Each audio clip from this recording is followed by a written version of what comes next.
Amanda! Halos namaos na ang boses ni Tala sa kakasigaw ng pangalan nito sa labas ng pintuan.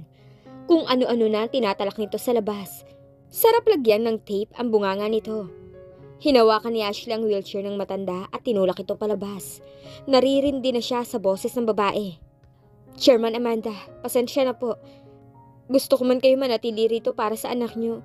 Kaya lang nakakabulaho ng bunganga ng hilaw mong manugang. Binuksan niyang pintuan kahit pa ayaw ni Amanda. Tala, baka nakakalimutan mo na isa kang modelo. Ano na lang sasabihin ng mga tagahanga mo kapag nakita nila na daig mo pa ang nasa palengke kung sumigaw? Diniinan niya ang huling sinabi. Sa halip na sagutin siya, tinapunan lang siya ng matalim na tingin nito at muling tinuon ang atensyon kay Amanda. Halata ang galit sa mukha nito. Kunin niyo na matandang yan at dalhin na sa kotse. Utos nito sa mga tauhan. Nagulat siya nang biglang kumapit ng mahigpit ang mga kamay ni Amanda sa laylayan ng bestida niya. Umiiyak ito at nagmamakaawa ang mga mata na tumingin sa kanya. Mabilis nitong pinagbaling-baling ang ulo. Tila ba sinasabi na huwag siyang ibigay kay Tala. Nagmamakaawa ang mga mata nito, parang humihingi ng tulong mula sa kanya. Naghihintay siya ng salita mula kay Liam, ngunit hindi nito ginawa. Alam niyang nakikita ni Liam ang mga kaganapan ngayon sa harapan niya. Sadyang tinitiis lang nito na makita ang kalagayan ng ina. Ano ba tinutunga-tunganga niyo dyan? Dalhin niyo na ang matandang yan sa kotse. Gusto nang pumutok ang ugat sa leeg ni Tala sa pagsigaw. No! Nagmamakaawang sigaw ni Amanda habang hatak ito ng mga tauhan ni Tala. Nagmamatigas ang katawan nito na sumama sa mga tauhan. Kanina pa napansin ni Ashley na putol magsalita si Amanda. Nahihirapan itong banggitin ang pangalan niya kahit ang makipag-usap sa kanya. Puno ng pagtataka ang mga mata niya habang tulalang nakatitig kay Amanda na marahas na ipinapasok sa loob ng sasakyan. Hoy Ashley! Tawag ni Tala dahilan upang mapabalik siya sa tamang sistema niya. Narinig niya itong muling nagsalita. Tandaan mo to. Maaaring nagtagumpay ka na makuha ang earn ni Liam. Ngunit nasa akin pa rin ang kumpanya niya. Akala mo nanalo ka na sa laban? Nagkakamali ka. Sa mata ng lahat, ako ang kanyang asawa at ako ang higit na may karapatan kaysa sayo. Paralyzed na si Amanda kaya wala na siyang kakayanan upang pamahalaan ang cast group. Gayong ako ang asawa ni Liam, ako na ngayon ang namumuno ng kumpanya. Gusto niyang tumawa dahil sa narinig, ngunit hindi niya pinahalata. Hinayaan niya itong mangarap ng gising sa pag-aakalang makukuha nito ang cast group. Pasimple niyang pinag-cross ang dalawang kamay sa dibdib at tamad na tiningnan nito habang nagsasalita. Panay pa ang kamot niya sa baba. Halata na nababagot na siya kung kailan matatapos ang pagsasalita nito. Dan? Nakangiti niyang tanong. Dahilan upang matigilan ito habang nakatingin sa kanya. Nagtaas siya ng kilay at saka idinagdag. Alam mo Tala, sa dinami-dami ng sinabi mo kahit isa doon wala akong maintindihan. Umalis ka na. Magkikita na lang tayo sa board meeting. Tinaasan niya ito ng kilay bago pumasok sa loob at binagsakan ito ng pinto. Nagngingit-ngit ang kalooban ni Tala habang nakatingin sa nakasarang pintuan. Nakuyom niya ang kamao. Nagtagis ang kanyang mga ngipin. Hindi mo alam kung anong kapangyarihan na mayroon ako ngayon, Ashley. Ngayong wala na si Liam, hindi ko titigilan ang buong angkan mo hanggat hindi ko sila nakikita na naghihirap. Madilim ang anyo niya habang nakatitig sa pintuan. Tinapunan muna niya ito ng matalim na tingin bago bumalik sa kanyang sasakyan. Sweetheart, tawag ni Liam, kaya naudlot ang malalim na iniisip ni Ashley nang makapasok na siya sa loob. Haniban, sagot niya at nakinig sa maaaring sabihin nito. Narinig pa niya ang pagsinghot nito sa kabilang linya, tila ba pinipigilan lang na umiyak. Han, okay ka lang ba? Bakas ng pag-alala ang boses niya. Tila nahulaan na niya kung bakit ito umiiyak. Han, kung gusto mong kunin ko ang mami mo kay Tala. No! Agaw agad nito sa kanyang sinasabi. Hayaan mong mamulat ang mga mata ni mami sa katotohanan. Hayaan mo siyang pagsisihan ng mga kasalanan na ginawa niya. Sandali muna itong tumigil sa pagsasalita at nagpakawala ng buntong hininga. Sweetheart, tingnan mo kung anong meron sa picture frame. Kilala ko si mami. Nakikita kong hindi normal ang mga actions niya. Nagtataka ko, bakit sobrang takot siya kay Tala, gayong isa siya sa mga bird lord ng planetarium. Yan nga din ang pinagtataka ko, Han. Gusto ko rin sanang alamin, bakit na-paralyze siya ngayon? Merong hindi tamang nangyayari. Tingnan mo kung anong meron sa frame. Bakit naisipan niya ibigay yun? Gayong galit na galit siya sa'yo. Binalingan ni Ashley ang picture frame na nakalagay sa gilid ng urn. Kinuha niya ito at tiningnan. Wala naman siyang nakikita na kakaiba. Napangiti siya nang makita ang gwapong mukha ng asawa niya. Nakasuot ito ng business suit at itim na sunglasses, habang nakaupo sa couch at naka-side view sa camera. Ay, sweetheart naman. Baka matunaw ng picture frame sa kakatitig mo. Hindi pa natin alam kung anong meron ng picture frame na yan. Nakangiting wika ni Liam. Ipinilig niya ang ulo. Ilang araw pa lang namimiss na niya ito. Alright, just wait. Nakangiti niya ring sagot. Natawa siya sa sinabi ng asawa niya. Sinubukan niyang buksan ang picture frame. Tinanggal niya ang salamin na nakapatong sa picture. Natigilan siya nang makita ang nakatuping papel na nakadikit sa likod ng photo paper. Kinuha niya yon. Hindi ka nagkamalihan. Mayroong nakasulat sa papel. Wika niya. Pwede mo bang basahin para sa akin? Nakiusap ito sa kanya. Okay, sandali lang. Babasahin ko. Binuklat niya ng maayos na papel at binasa ang nakasada rito. Ashley, alam kong nagtataka ka kung bakit naisipan kong sumulat sa'yo. Wala nang saysay ang buhay ko ngayon dahil wala na rin ang nag-iisang anak ko. Hindi ko alam kung paano ko hihingi ng tawad sa'yo sa lahat ng kasalanan na ginawa ko sa inyong dalawa ng anak ko at sa buong pamilya mo. Masyado akong nabulag sa aking kapangyarihan at hindi ko namalayan. Unti-unti na palang lumalayo ang loob ng anak ko sa akin. Buong buhay ko nakatuon lamang kay Liam. Akala ko lahat ng ginawa ko makakabuti para sa kanya.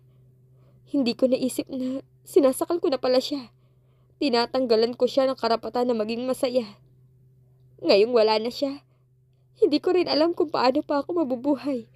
Ngunit bago pa mangyari yun, gusto kong sabihin sa'yo na mag-ingat ka, lalo na kay Tala. Siya na ngayon ang bagong bird lord ng Triad at kasalukuyan silang may relasyon ni Norquist. Paano nangyari yun? Hindi ko alam. Basta't nagising na lang ako na nakaupo na sa wheelchair at isa na akong paralitiko. Alam kong si Tala may gawa nito sa akin. Hiniling ko nga sa kanya na sana tinuluyan na lang niya ako. Ngunit hindi niya ginawa yun dahil kailangan pa niya ako para kay Liam. Ngayong alam niyang wala na ang anak ko, alam kong sa kamatayan na rin ang bagsak ko. Alam kong nagtataka ka kung paano nakuha ni Tala ang upuan ko sa planetarium. Dahil to kay Norquist. Nakilala ni Tala si Norquist dahil kasama ko siya nung sinundo namin si Liam sa lungga ng Triad. Hindi ko alam kung anong nangyari o kung ano ang ginawa niya para palitan ako. Kahit gusto kong lumaban, wala na akong magagawa. Paano ko utusan ang mga tauhan ko, gayong isang salita lang, nahihirapan pa akong banggitin. Kaya ko to sinasabi sa'yo, dahil gusto kong makabawi sa anak ko. Puksain man ako ni Tala kapag nalaman niya itong ginawa ko. Masaya ako mangyari yun, dahil sa wakas makakasama ko na rin ang anak ko. Kung sana buhay pa siya, gagawin ko ang lahat upang makabawi sa kanya. Ngunit hindi pa naman huli ang lahat para gawin yun dahil nandyan pa kayo na pamilya niya. Hihingi man ako ng tawad sa iyo. Alam kong wala na kapatawaran ang ginawa ko. Kaya ito na lang ang tanging magagawa ko. Ang sabihin sa iyo ang lahat ng nalalaman ko upang alam mo kung paano kalabanin si Tala. Ashley, alam kong ikaw si Red Phoenix. Ngunit hindi sapat yun upang labanan mo ang malaking Triad. Ang underworld ng planetarium ay binubuo ng 10 makapangyarihang tao na nakaupo sa board. Kaya sila tinawag na Bird Lord. Kabilang sa kanilang Triad, kung saan 3 na makapangyarihang tao ang bumubuo nito. Isa lang ako sa 3 na yun. Ngunit mayroon pang 2 na makapangyarihan na sumanib pwersa na rin kay Tala nang malaman nila ang plano nito. Noon pa man, gusto na ng Triad na talunin ang pinakapinuno ng lahat ng mga Bird Lord. O tamang sabihin na ang pinakamakapangyarihan at pinakamayaman sa lahat at siyang humahawak sa planetarium. Ang sino man na makapasok sa planetarium kahit anong kasalanan pang ginawa mo, walang gagalaw sa'yo. Dahil sagradong lugar na yun. Tatapusin ang buhay ng sino man na lumabag sa batas. Hindi lang si Norquist ang naging kakampi ngayon ni Tala, kundi pati na rin si Nakirsura, ang leader ng Yakuza at si Roman na pinuno ng Nosa Nostra. Isa lang ang layunin nila. ang mawala si Demon Master. Kahit sino sa Bird Lord, wala pang nakakakilala kung sino siya. Kaya nahihirapan ang lahat na hanapin si Demon Master. Marami pa sana akong sasabihin sa iyo, ngunit panandalian lang itong pagsusulat ko. Baka mahuli ako ni Tala. Lalo ko lang kayong pinahama. Hindi na ako naghahangad na makasama ko pa kayo ng mga apo ko dahil alam kong galit na rin sila sa akin. Pagdadasal ko na lang na magtagumpay ka sa kahit anong laban mo sa buhay. Nanatiling nakatitig si Ashley sa papel. Bitin siya sa pagbabasa. Marami pang katanungan ang tumatakbo sa isip niya. Sweetheart, kailangan natin makuha si Mommy. Bigla niyang narinig ang boses ni Liam. Akala ko ba nagsasabi siya ng totoo? Agaw nito sa sinabi niya. Sweetheart, alam kong malaki ang kasalanan niya sa atin, ngunit ang tungkol sa triad at planetarium na sinasabi niya, totoo lahat ng yun. Walang nakakakilala kay Demon Master, maliban sa akin at hindi yun alam ni Mommy. Naguguluhan siya sa sinabi nito. Paano mo siya nakilala? Gayong ang ibang Bird Lord hindi. Curious niyang tanong. Dahil siyang tumulong sa akin kung paano lumaban. Kasama ko siya sa loob ng 3 taon, nung nag-aaral pa lang ako sa States. Nagkakilala kami nang minsang iniligtas niya ang buhay ko. Malaki ang utang na loob ko sa kanya. Itinuring ko siyang parang aking ama. Simula pagkabata, hindi ko na silahiyan ang aking ama, kaya siguro maganang loob ko sa kanya. Walang sino man na nakakaalam nun dahil sumumpa ako sa kanya na panatilihing lihim ang lahat. Matapang akong lumusob sa triad upang kunin ang antidote dahil akala ko tutulungan niya ako. Ngunit hindi niya ako sinipot. Siguro nagtampo yun sa akin dahil matagal na niyang nirereto ang anak niya na babae, ngunit nabalitaan niyang sa ibang babae ako nagpakasal. Matagal naman palang nirereto sa iyo ang anak niya. Bakit hindi mo sinubukan? Hindi pa naman tayo magkakilala nun. Tanong niya habang nakatitig. Sweetheart, paano ko naman susubukan kung hindi ko naman nakikita ang anak niya? Picture lamang ng babaeng sanggol ang pinakita niya sa akin. Hindi nga niya alam kung anong itsura nito ngayon. Medyo hindi pa nga malinaw dahil nabasa ng tubig. Malakas raw ang pakiramdam niya na anak niya ang nasa picture dahil lagi siyang nananaginip na may anak siya. Nawala raw ang mag-ina niya sa kanya. Hindi niya rin alam kung paano hahanapin dahil wala siyang naaalala sa nakaraan niya. Nakita lang daw kasi siya ng dating Demon Master ng planetarium. Nang mawala ito, sa kanya na pinamana dahil wala naman itong kamag-anak. Oh, kawawa naman siya. Biglang nasabi niya. Narinig niya ang pagbuntong hininga nito. Teka, nabanggit mong hindi mo pa nasilayan ang iyong ama? Pareho pala tayo. Akin kasi nagkahiwalay yung mommy at daddy ko dahil sa plane crash. Si Mommy matagal niya akong binalikan kasi nawalan din siya ng alaala. Si daddy naman hanggang ngayon hindi pa nahahanap. Ang sayo, paano nawala ang daddy mo? Long story. Hindi ko rin alam kung totoo ba ang mga pinagsasabi sa akin ni Mommy noon sa tuwing hinahanap ko si daddy. Ang sabi kasi niya sa akin, mayroon raw akong kapatid. Magkasunod lang kaming pinanganak.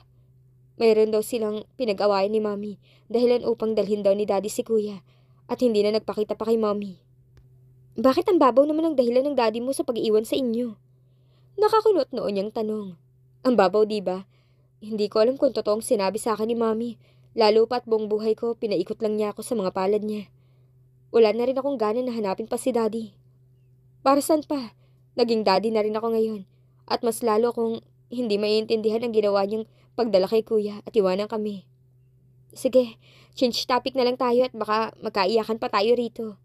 Pag-iwas niya sa usapan. Ngumiti si Liam dahil sa sinabi niya. Plano kong puntahan si Demon Master.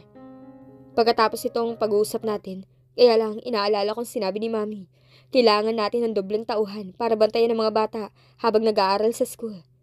Huwag mo na kaming intindihin, Ritohan. Ako nang bahala sa kanila. Mas marami pa nga akong tauhan na kasama kaysa sa iyo eh. Samantalang ikaw yung susuong sa giyera dyan. Pinalakas niya ang loob nito. Ano ang plano mong gawin ngayon? Tanong nito. Lalabanan si Tala. Babawiin ko ang cast group. Dahil hindi naman talaga yun sa kanya.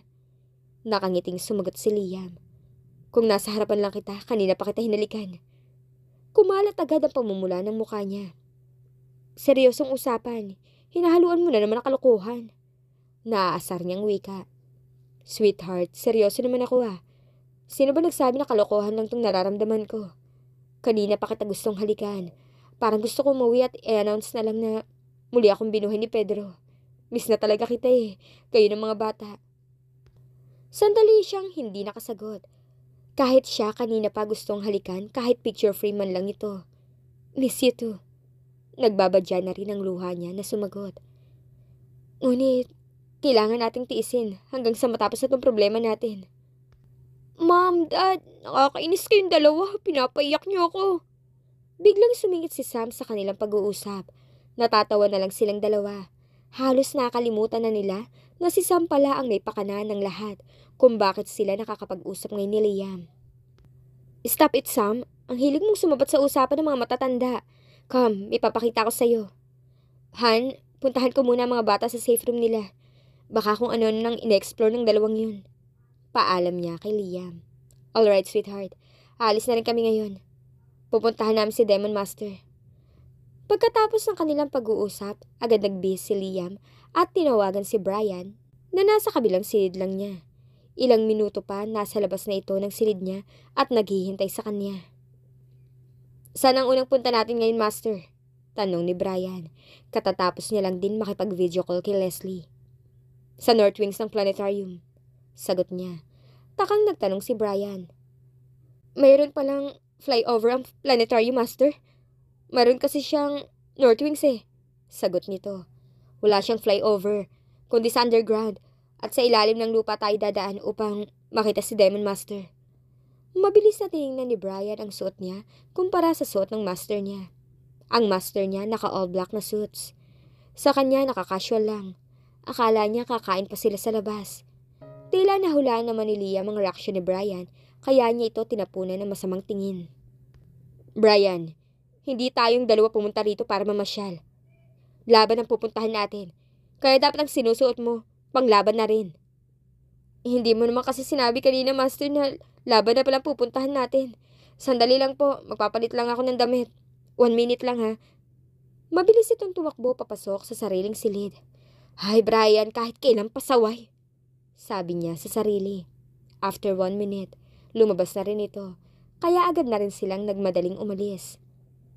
Bago sila umalis kanina, tinawagan muna niya ang alalay ni Demon Master kung available ang master nito na makipagkita sa kanila. Sinabi nito na ilang buwan nang may sakit ang master kaya hindi raw ito lumalabas. Minabuti na lang niyang puntahan ang pinakalungga nito. Wow, Master! Ngayon ko lang nalaman na may mansyon pala sa ilalim ng tubig. Loko, sa ilalim ng tubig lang tayo dumaan. Kaya nga, Master hindi mo rin sinabing kailangan nating lumangoy sa dagat eh. Di sana nag-swim trunks na lang ako.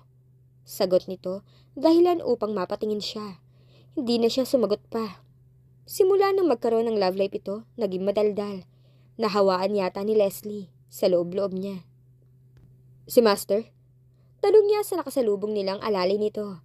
Sadyang binantayan sila sa gate. Binigyan sila nito ng pamalit na damit. Dumaan muna sila sa maraming body scan na walang suot upang masigurong wala silang mga dalang hidden weapons sa katawan. Master, parang hindi yata nila nadetect ang nag-iisang weapon mo sa katawan. Kunot noon na binalingin niya ito at tiningnan kung alin ang tinuturo nitong weapon sa katawan.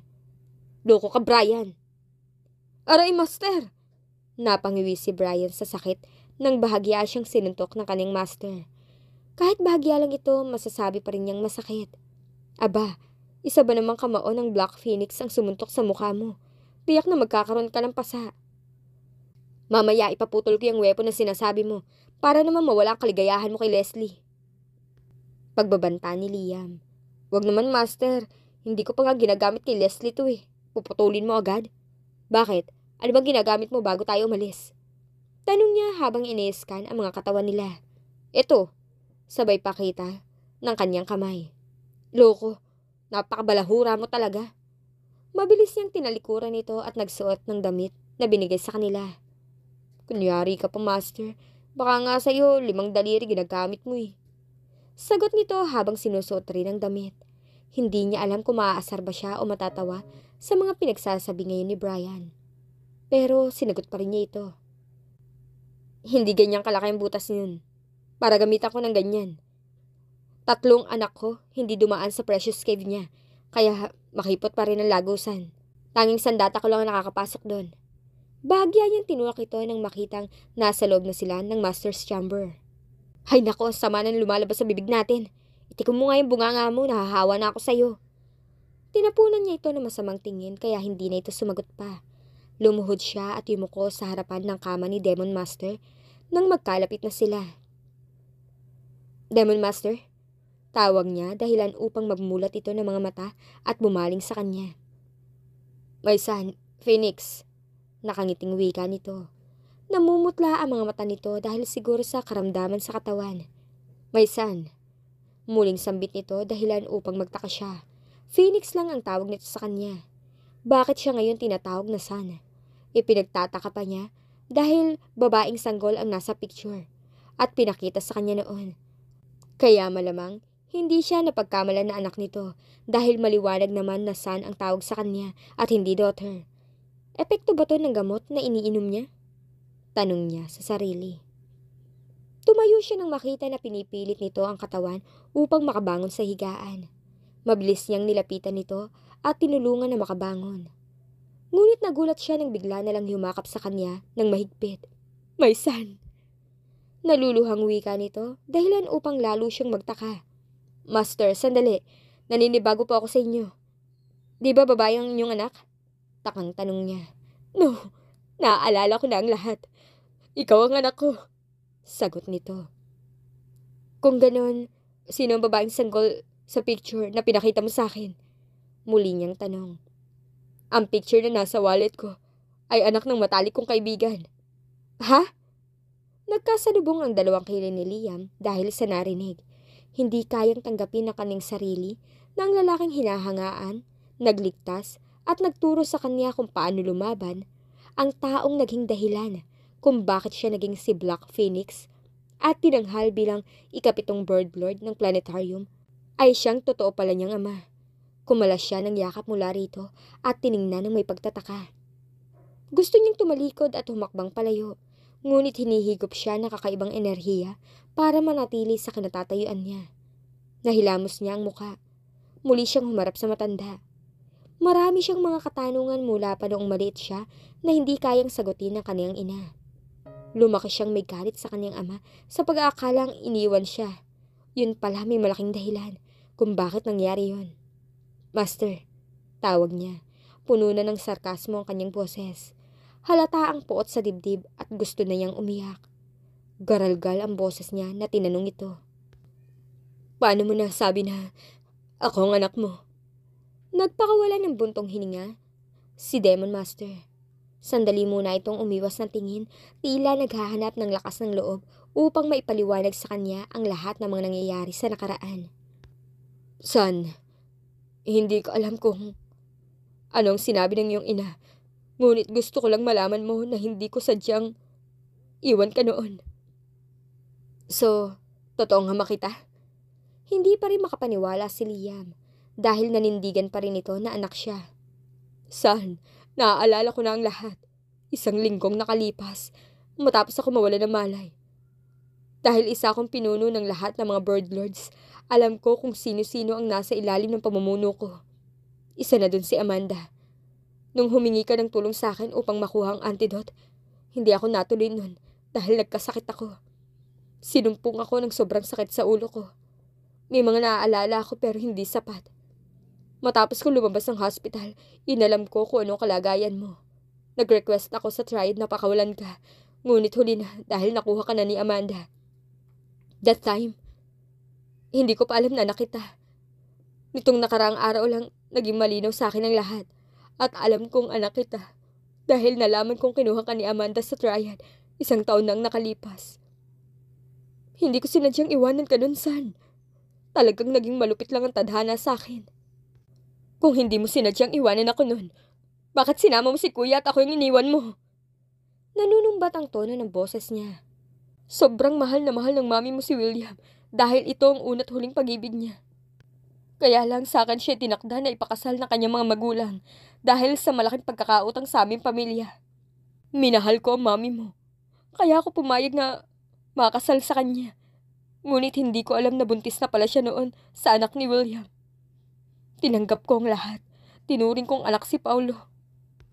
Kahit pa masakit sa loob ko, araw-araw pinaparamdam sa akin ng mami mo na wala siyang pagmamahal sa akin. Kung hindi pa siya nalasing, hindi pa ako nagkaroon ng pagkakataon na maakin siya at ikaw ang naging bunga nun, anak. Ikaw lang ang nag-iisang anak ko dahil si Paulo, anak ng matalik kong kaibigan na si William. Kung ako ang anak mo, bakit mo dinala si kuya at hindi ako? Sinama ko si Paulo dahil plano kong ipakilala siya kay William bilang tunay nitong anak. Isang eroplano lang ang sinakyan namin. Nagkita kami sa loob. Pinili namin mag-usap sa CR dahil ayaw niyang marinig ni Aika na nagkaroon siya ng anak kay Amanda. Ipinakita na rin niya sa akin ang anak nila na babae sa picture. Kinuha ko yun dahil sabi niya, magiging ninong ako sa anak niya na naiwan sa Pilipinas. Kaya lang nasa kalagitnaan kami ng aming pag-uusap nang biglang tumawag si Amanda at tinanong kung nasaan kami. Hindi nga niya alam na dinala ko si Paulo. Nang malaman niyang nasa eroplano kami, nagtataka ako kung bakit iyak siya ng iyak. Inamin niya sa akin na magkakaroon ng plane crash kaya kailangan naming iligtas ang aming sarili. Dahil sa biglang pangyayari, nagpanik na ang mga tao sa loob ng plane. Alam ko na nakaligtas si William at si Paulo dahil magkasama sila sa parachute nang pinalipad nito. Hindi ko alam kung nakaligtas ang asawa niya. Alanganin ang pagkuha ko ng parachute kaya hindi ko na nagawang palubuhin ito. Mabuti na lang nalaglag ako sa dagat, kaya nakaligtas ako. Nakuyom ni Liam ang kamao, lalong nadagdagan ang poot na nararamdaman niya sa kanyang ina.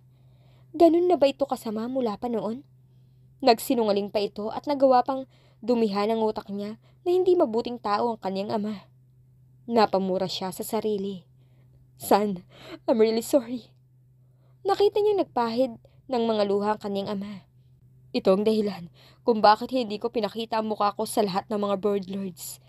Alam ko maraming naghahangad na patumbahin ako. Ngunit hindi ko hahayaan yun dahil hindi ko pa naaalala ang nakaraan ko. Ngayon nagkakilala na tayo. Masaya akong lilisanin ng mundong to. Umangat siya ng mukha upang tingnan ng ama. Huwag mong sabihin yan, Dad. Mas lalo akong magagalit sa'yo. Kahit pa na magkasama tayo noon ng matagal, iba pa rin ngayon na nalaman ko na ikaw palang tunay kong ama. Magtatagal pa po kayo. Wika niya at niyakap ito. Nararamdaman niya ang pagtapik nito sa likuran niya. Habang niyayakap siya. Thank you, son. Ngunit wala na akong magagawa kung hanggang dito na lang ang buhay ko. Mayroon akong leukemia at bilang na ang mga araw ko sa mundo. Natigilan siya dahil sa sinabi nito. Huwag mong sabihin yan, Dad. Kung may sakit kayo, marami pa namang hospital na kaya gamutin ang sakit mo.